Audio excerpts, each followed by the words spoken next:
Chapter 1. The Monster from the Deep. I am Professor Aronnax. My job is to study everything dead or alive under the sea. I see beautiful and ugly things down there. But there is one strange experience that stays in my mind like a nightmare.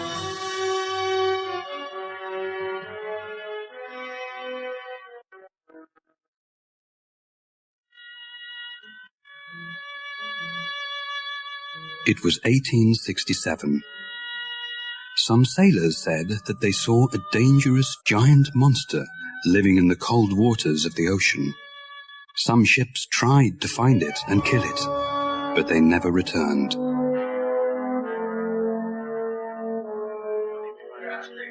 People said it looked like a whale. It was 300 feet long. Water came out of its back. It was like a big underwater explosion. The largest whale was only 180 feet long, and if these men were right, this was even larger.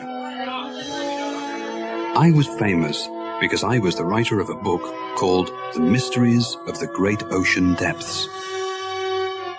When the captain of the American ship, the Abraham Lincoln, decided to leave and look for the monster, he asked me to go with them as an expert.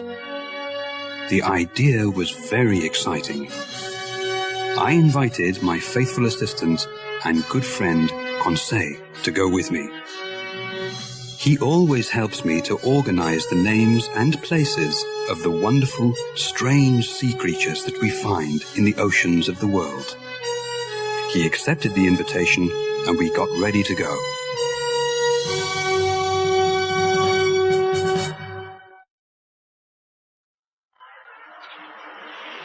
The Abraham Lincoln left New York Harbor on the 3rd of July, 1867. 500,000 people were there to say goodbye. Ned Land, the famous whale killer, was also on the ship. Farragut, the captain of the ship, was a strong and brave man. When we first met, he shook my hand and smiled at me. Don't worry, the ocean isn't big enough for both the sea monster and me. I'll kill it or it'll kill me. All I know is that one of us will die. I didn't like this idea, but I didn't say anything at the time.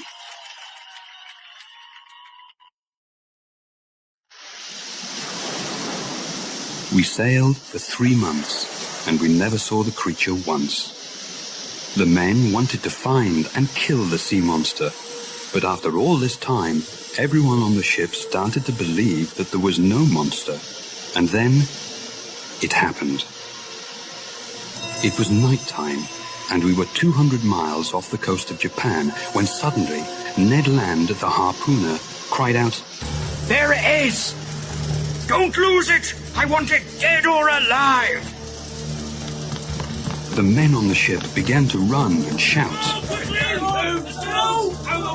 Get the rope! Prepare the cannons! The creature looked as if it was asleep.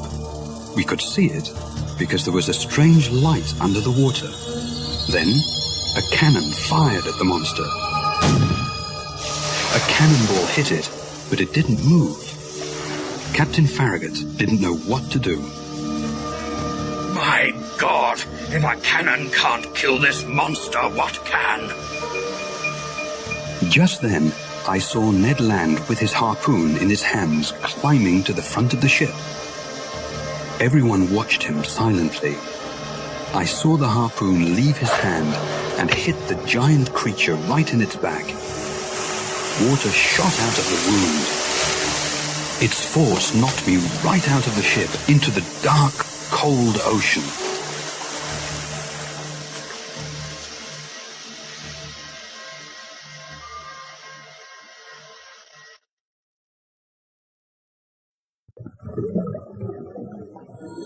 Chapter 2. Saved from the Ocean. I found myself underwater. It was very cold, and I tried hard to get to the top and breathe. When my head was finally above the waves, I saw that the Abraham Lincoln was more than 100 feet away. Help! Help! No one could hear me. My clothes felt heavy in the water. I felt something touch me on the leg. I was terrified. I thought it was a shark, or even the monster. Sir, are you all right, sir? Thank God. It was my faithful assistant, Conseil. Conseil, my boy, what are you doing here? When I saw you fall into the water, sir, I felt it was my duty to follow you. But why did you risk your life to save mine? Your life, sir, is more important than mine. Thank you. You are a true friend. But what happened to the ship? I'm afraid the whale hit the ship, sir. It can't turn around. It was true. The Abraham Lincoln moved away from us. It couldn't turn back. It was dark, and we knew that we had to stay in the water for the night. We hoped that in the morning, someone from the ship could see us, if we were still alive. We were tired. We tried to help each other swim. The moon came out from behind the clouds, and we saw that the Abraham Lincoln was too far away.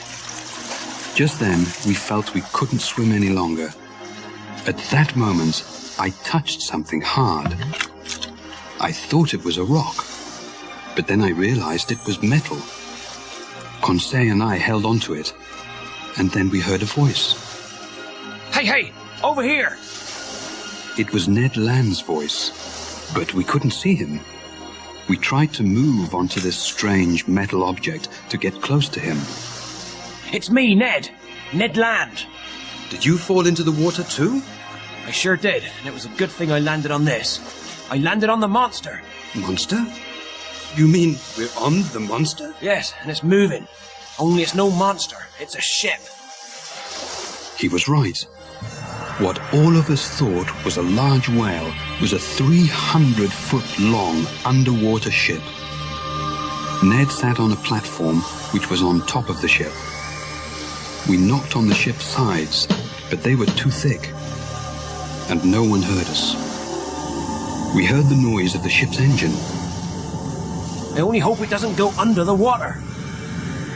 The mysterious ship began to sink before Ned finished his sentence. Help! Help! Help!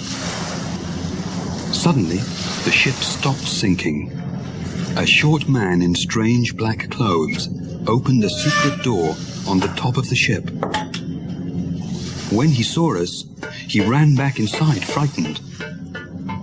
2 minutes later, 6 large men with black masks came out, took us by the arms, and took us down inside the ship.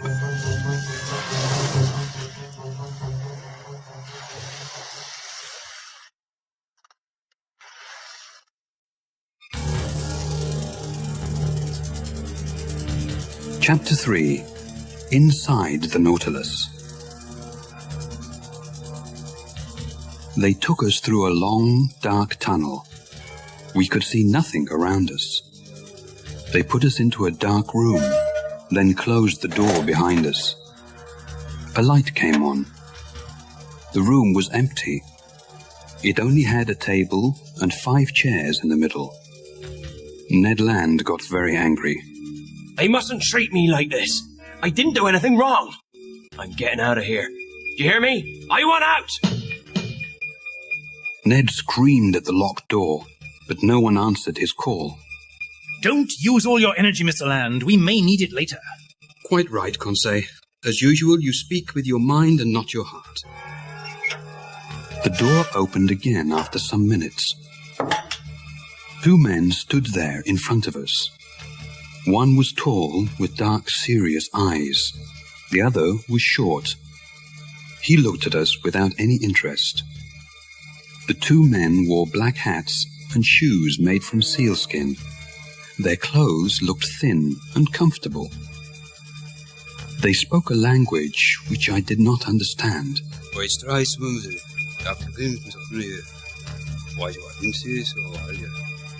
spoke to them in French, German, and English. I told them our story, but they did not seem to understand. Mr. Land got angry again. You listen to me. You let us off this ship, or... There's no reason to be angry, Mr. Land. It is I who should be angry with you. The tall man was calm, and he spoke perfect English. He surprised all of us, and we didn't say a word. You are on the Nautilus. I am its captain, and my name is Captain Nemo. This ship and my own life is a secret to the outside world. I do not want to see that world again. I live here under the sea. You will stay here with me, but you will have the same freedom everyone else on the ship has. What does that mean, Captain? That means that you are free to see all the wonderful things under the sea. No man in your world can ever see these things. I am saying, gentlemen, that you are very lucky. You mean we'll never go home again? That's impossible. Mr. Land, you gave me no choice. I do not want anybody to know my secret. You attacked my ship. You found me. Now you must do what I say. Ned Land was not happy at all. I can only say that I was very interested in this strange man. Where did he come from? Why did he leave our world? Captain Nemo spoke to the short man in their strange language. Then the short man left us. Then he tried to be friendly. You will not find life on the Nautilus so bad. We have wonderful food, and your rooms are very comfortable. The captain showed Ned and Conseil to their rooms, but he stopped me for a moment. Professor, may I show you something? Why, of course.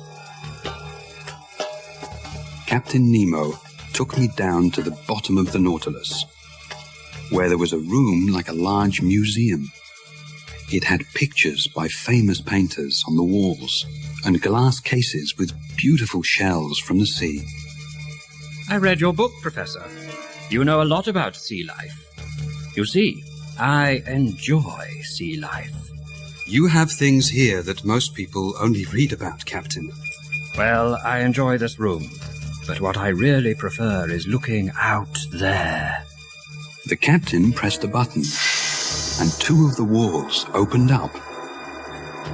Behind them, there were large glass windows looking out onto the sea. A white light coming from the ship made everything easy to see. I stood in front of the window like a small boy at the zoo, and believe me, I didn't feel at all like Captain Nemo's prisoner.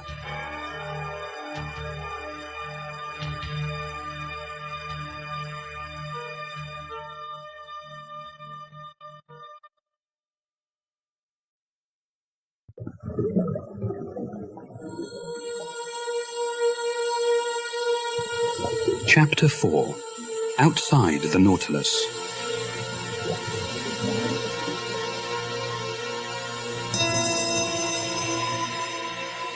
The Nautilus traveled underwater, watching the mysteries of the ocean. The captain and his crew were excellent hosts. They gave us wonderful seafood, and we were free to visit any place we liked on the ship. We traveled near the coasts of Australia and Papua New Guinea. I enjoyed seeing all the strange sea life of these waters. I had enough information to write a new book. But Ned Land was not happy on the Nautilus. He was a whale hunter, and his life was above the water, hunting whales. One morning, he asked Conseil and me to go to his room to talk. I want to talk about our escape. Our escape? We're underwater. How can we escape? Not now. This ship goes above water every 2 days to fill it with clean air. When we're near land, we have to try to escape. The waters we are in now are full of sharks, Mr. Land. I know that, Professor. We'll wait. When we get close to a country we know, we'll try to escape.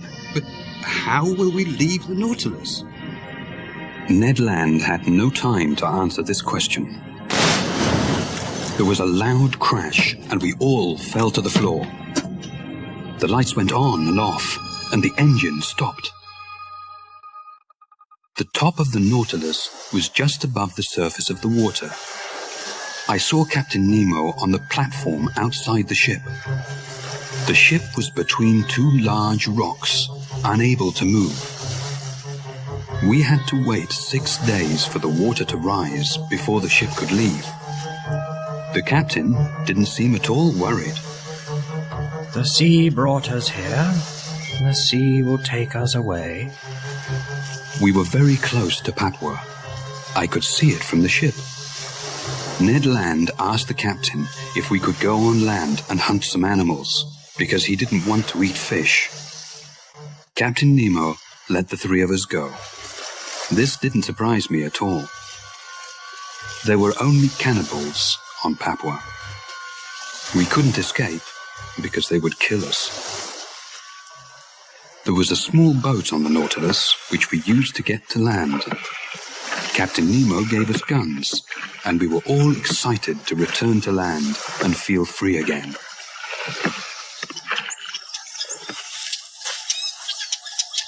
The beach of Papua was beautiful. It had soft, white sand and 200-foot-tall palm trees. We found bananas and coconuts, and we made a small camping area for the day. Some wild animals came out of the forest and ran away.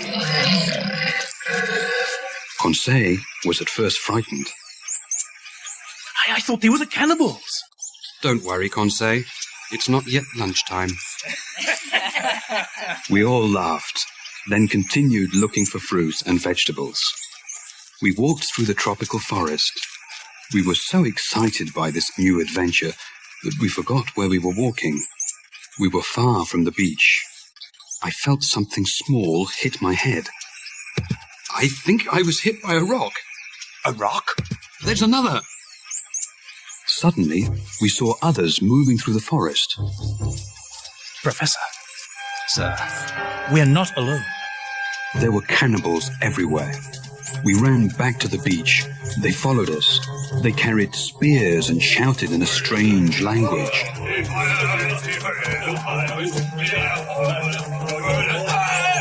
We jumped into the boat, leaving all our food and guns behind. They got into the water after us. Some of them came in their own boats. They threw spears at us, but they all missed.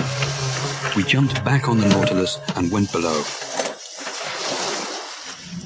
I found Captain Nemo in a small room next to the museum. He was playing the piano. Captain, there are cannibals outside the Nautilus. The sea, Professor, and music make me feel very peaceful. Captain, did you hear me? I did, and there is no reason to worry. The Nautilus is perfectly safe from those outside it. The captain left the piano and went out of the room. He and some of his men went up and opened the outside door of the Nautilus.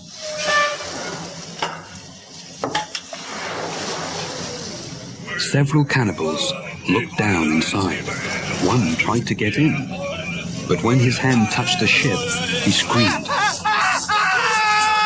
Another tried the same thing, and he also screamed. Soon, all of them swam away. You see, Professor, there is electricity around that door. Anyone who touches it feels great pain. I felt terrified. The captain had everything he needed to protect himself and his men. He also had everything he needed to keep us prisoners.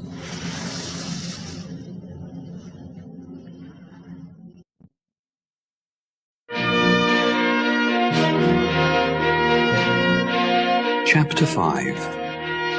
An Underwater Cemetery.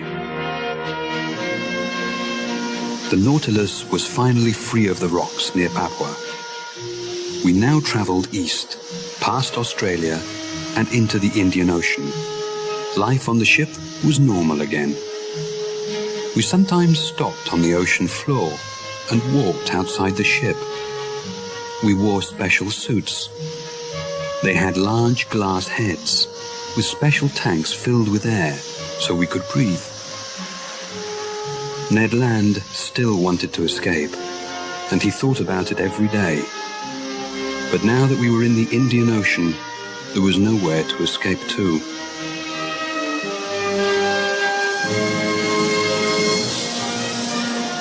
One afternoon, while the Nautilus was on the surface of the water, I went upstairs to have a look outside. I saw Captain Nemo looking through a telescope at something far away. He said something to one of his men, and the man went downstairs quickly. The captain looked very serious. I had a small telescope with me, so I put it up to my eye to see what he was looking at. At that moment, I felt a strong hand knock the telescope away from my eye. Professor, I want you to go below. You, Mr. Land, and Mr. Conseil will stay in your rooms until I say you can leave. May I ask why? No. There was nothing more to say. Captain Nemo was upset about something, and he had the power to tell us what to do. I went to my room quietly. They served our dinner in our rooms. I fell asleep quickly. When I woke up, I thought that they put something in our food to make us sleep. The next afternoon, Captain Nemo suddenly opened my door. He came in with one of his men. He looked very worried. Professor, do you know anything about medicine?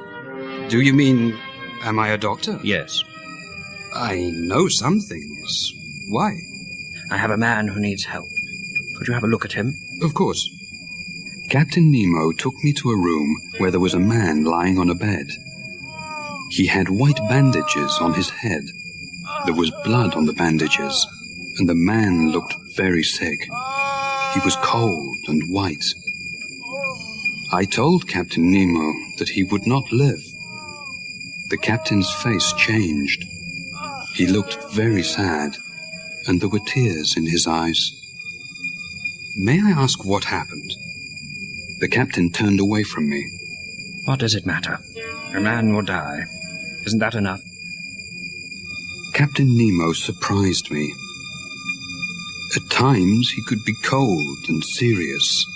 Then he could cry for a member of his crew. You can go, Professor.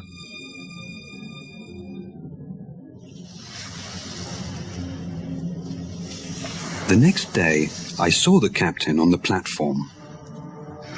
It was a bright, sunny day. I did not want to say anything about the sick man, but I was curious. I asked him if he wanted to go for a walk on the ocean floor. He said yes, so we put our suits on and off we went. The Indian Ocean had the most beautiful rocks, plants, and fish in the world. All of us enjoyed it very much. It was like a colorful picture show. But Captain Nemo had another reason for our walk. I saw that his men carried something long and flat in a bag. They also had tools to dig with. Then we arrived at a safe area with large plants around it. They put the bag down and began digging. At that moment, I understood everything. They were going to bury the dead man. When we returned to the Nautilus, I told Captain Nemo that his man was safe where he was. Not even sharks can go there, Captain. Or men, Professor.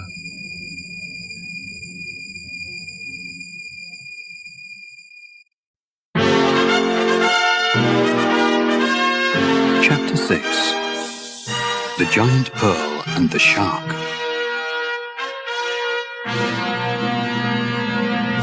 We traveled in the Indian Ocean for 10 days.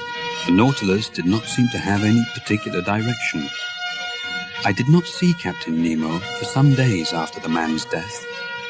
He stayed locked in his room. The ship was quiet.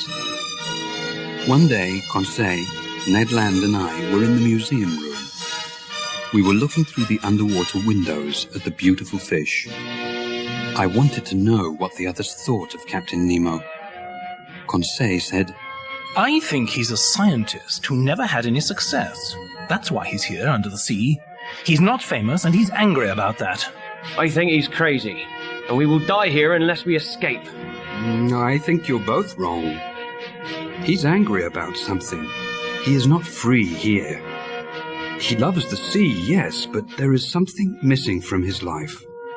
Maybe he blames someone for that, and I think he wants to hurt that person.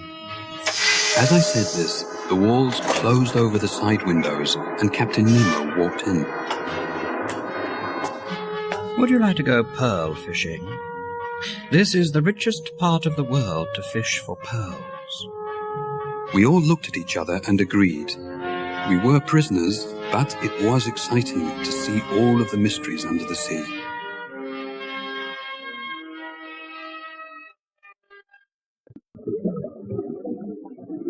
The ocean near India has thousands of oysters. The pearls inside them can cost hundreds of dollars. There are many sharks in these waters, and it's very dangerous to go looking for pearls there. I didn't like the idea of sharks. We only had small knives to fight them with.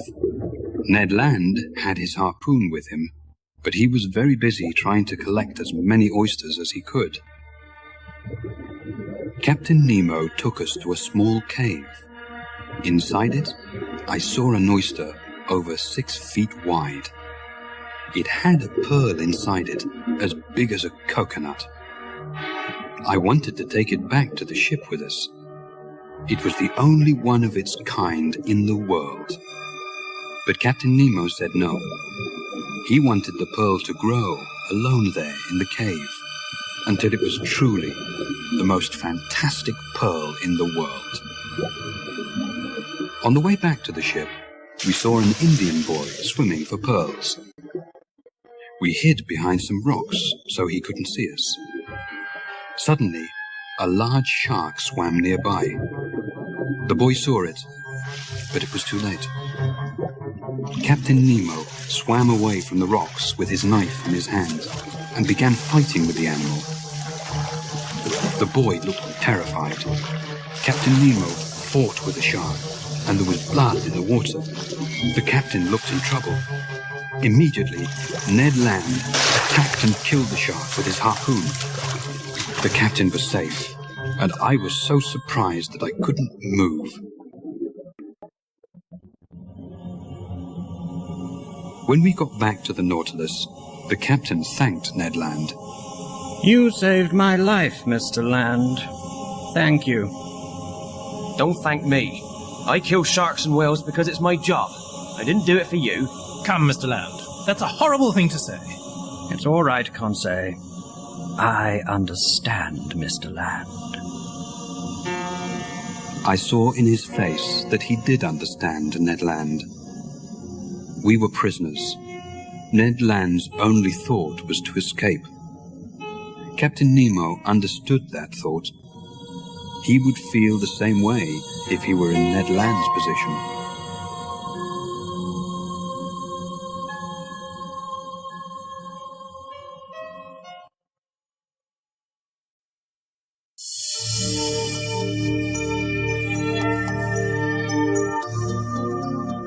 Chapter 7. The Lost City. Captain Nemo took us north through the Indian Ocean to the Red Sea, but the Red Sea had no exit. As we got closer to Egypt, I went upstairs to the glass room at the top of the ship. It was dark outside. We were a long way under the sea. Captain Nemo turned on the outside lights. I don't understand, Captain. There is no exit here. We cannot go through the land. But we can go under it. Watch. We moved down below the country of Egypt. Suddenly, I saw a large hole in the rock. A tunnel. That's right, Professor. And we are going through. The Nautilus shook as we went through the small tunnel. It looked like an old cave. Then, water surrounded the ship, and there was no more land. When Conseil and Ned woke up, I told them that we were in the Mediterranean Sea. But how? Who cares how? Now's our chance. When we go up again, we're going to escape. We're close to Europe, and we can take the small boat to get to land. Do you agree? I could not think only of myself.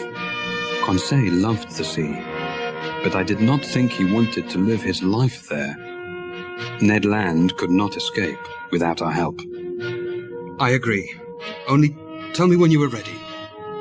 But the Nautilus did not go near the surface of the water again for some time.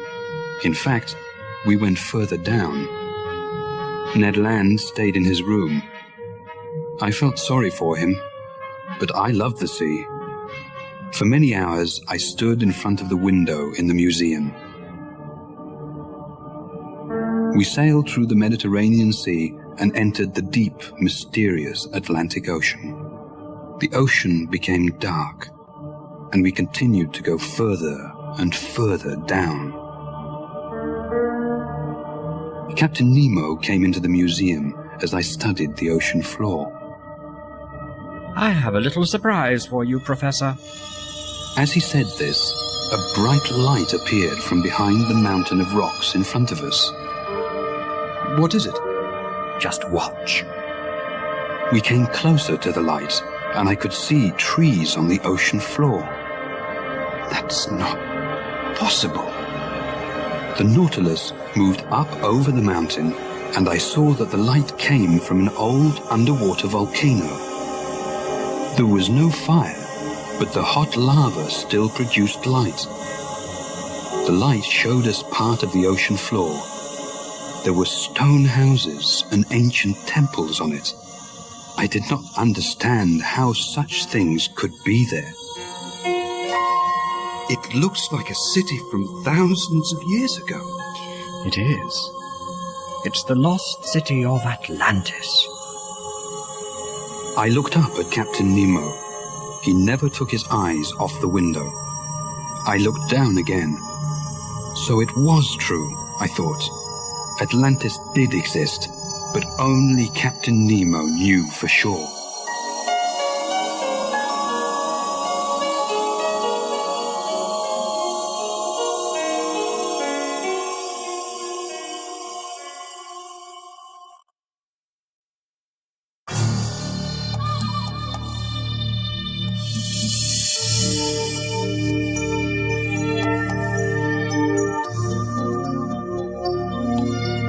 Chapter 8. The Giant Squid. We travelled through the Atlantic Ocean down to the South Pole. We went under the ice and came out on the other side. Imagine what we saw.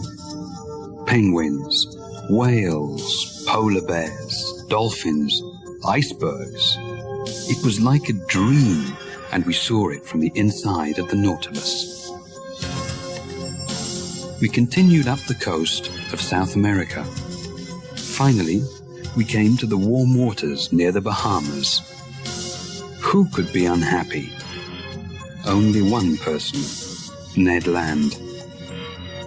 Conseil, Ned and I were in the museum, looking out at old stone walls, 5,000 feet under the sea. There are giant squid in the holes of those walls. Come, Professor. You don't believe that, do you? What giant squid, sir? Well, the giant squid is really just a story. Many people like to tell stories about giant squid, but no one knows if they're true. But I know one man who said he saw one. How long was it? 20 feet. Did it have 8 tentacles like snakes coming out of a big round head? Yes. And did it have a mouth and nose like a bird's? Yes. Why, Conseil? Because I think I see it right there. I looked out of the window, and there was a 25-foot giant squid. It moved close to the Nautilus, and it hit the window with its long tentacles. The Nautilus was too strong for it, but it was a very frightening creature. Soon, Other, smaller squid came near the window. They all wanted to attack the ship. They did not know what it was. Suddenly, the Nautilus stopped. Captain Nemo came into the museum. Is something wrong, Captain? Yes. One of those ugly creatures is caught in our propeller. What can we do? We can take the ship up, then try to free the monster. Captain Nemo never thought of danger. He thought nothing could stop him, his men, or his ship. We all went upstairs. Captain Nemo gave us all axes to cut the squid's tentacles if they attacked.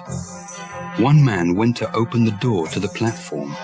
As he opened it, a long, thick tentacle of the giant squid came inside like a snake and pulled the man outside. We all ran up the stairs. Outside, 6 or 7 small squid moved along the top of the Nautilus, throwing all their tentacles at the ship and its men.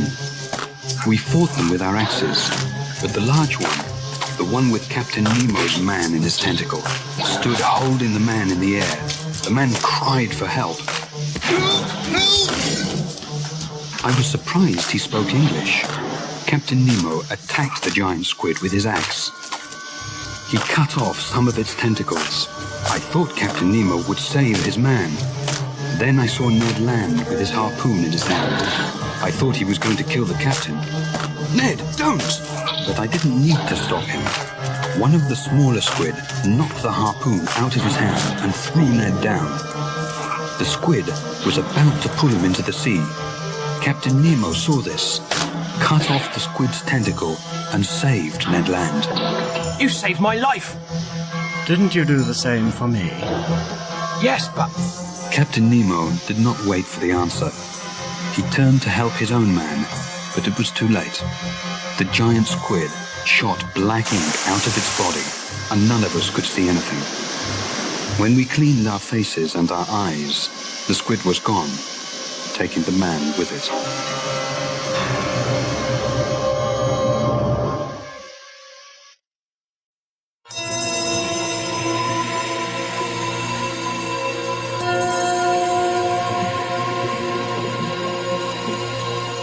Chapter 9. The Battle. The Nautilus was quiet again. The only sound we could hear was the ship's engine. Captain Nemo stayed in his library. I didn't see him for several days. The same thing happened after the death of one of his men. I thought there was something more to this. Maybe Captain Nemo thought that soon all his men would die, and the Nautilus and his secrets would be lost. Ned Land could not wait any longer. I want you to talk to the captain, Professor. Ask him if we can leave.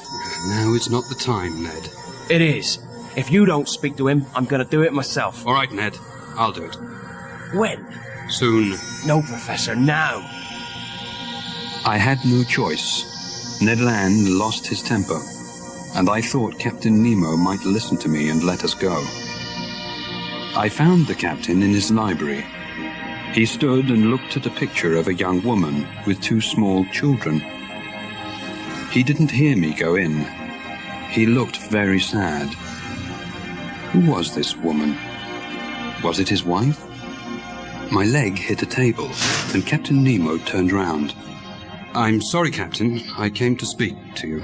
Not now, Professor. I'm afraid it's important. What is it? It's about our freedom. The men and I need to know what you plan to do with us. I already told you. Captain, you can't expect us to stay on this ship forever. Professor, you found me. I did not find you. No one who enters the Nautilus ever leaves. There is nothing else to say. Suddenly, I heard a voice speaking in that strange language.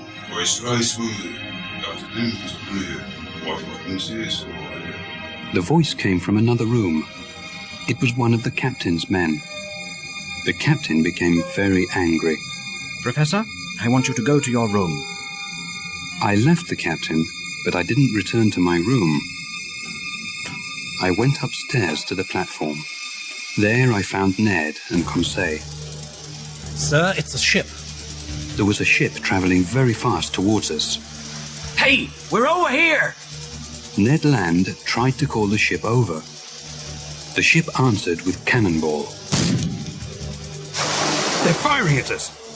Hey, over here! Don't shoot! Suddenly, Ned Land saw Captain Nemo. I want all three of you to go to your rooms now. The ship came closer. Captain Nemo's men got ready to fight it. This is my real enemy. They killed my friends and family. Now it's my turn to kill them. Captain Nemo put a black flag on the Nautilus, with a yellow N in the center of it. We all went down inside the ship. I watched the fight from the glass window in the museum. The Nautilus shook from the explosions of the cannonballs in the water, but it went forward, ready to attack the enemy ship. The Nautilus made a hole in the bottom of the enemy ship with its sharp nose. I saw the men on the other ship fall into the water. There was a loud explosion and then silence.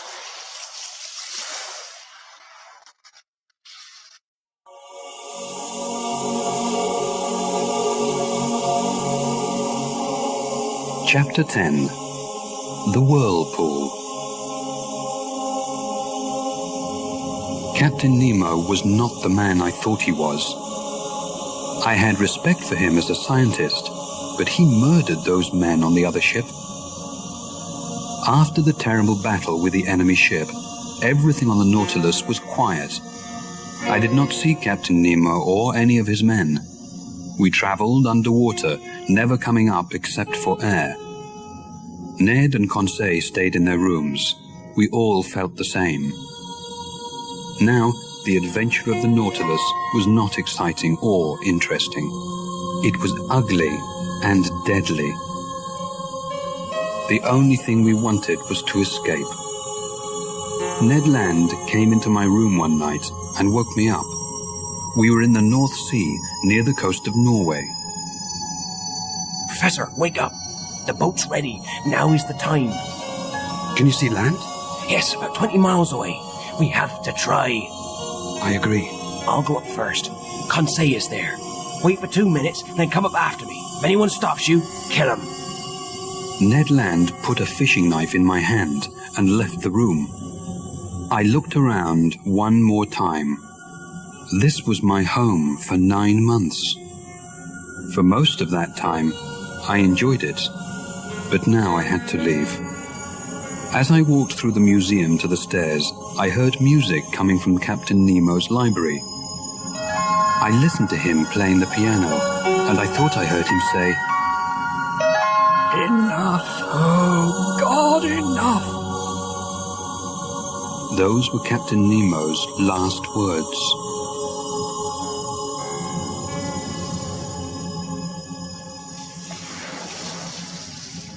I found Ned Land and Conseil in the small boat on the platform. Ned worked quickly to set it free. The Nautilus suddenly began to turn round in circles. The men below began to shout. What's happening, sir? I don't know. Get ready. I'm almost finished. Suddenly, I thought I understood what the men below said in their strange language. The Nautilus was in a whirlpool. The waters off the coast of Norway were famous for this. Boats which sailed into these whirlpools never escaped. What shall we do, Professor?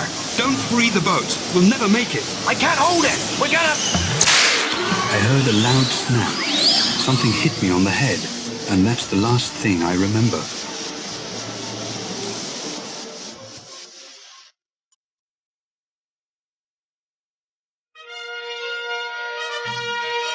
I am writing this now some months later. I am safe now. The whirlpool threw our boat away from the Nautilus. Some fishermen found us and took us to the shore.